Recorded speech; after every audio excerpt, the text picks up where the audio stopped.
My favorite product by far is Glossy Accents. I absolutely love this product. I am going to show you why I love the product and tips on using the product. I think it takes all of your projects up and elevates it a notch.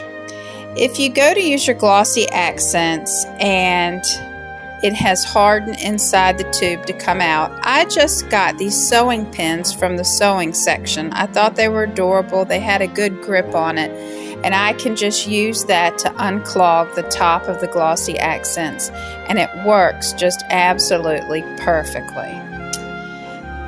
So Glossy Accents can also elevate like glass images. Glass images such as jars, eyeglasses, vases for your projects is just perfect for Glossy Accents.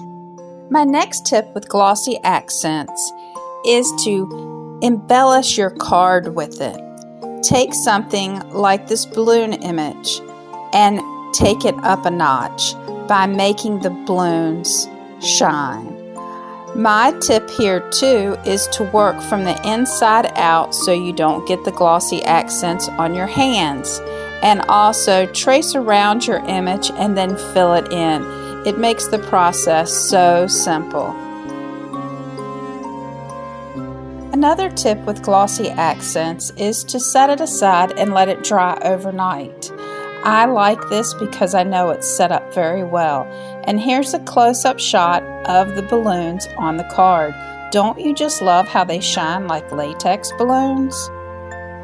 Another tip when using Glossy Accents is take your die cuts like a light bulb and add a little bit of orange stickle, then Glossy Accent over it immediately, and it'll give you a glowing light.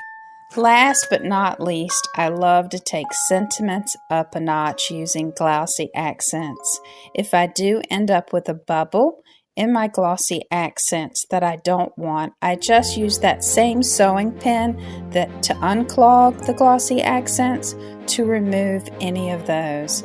I just love how when I set it aside, it really dries, sparkles, and makes that sentiment come to life, and I love it.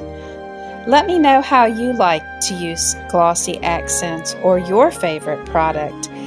Thanks for tuning in, and give me a thumbs up if you like it.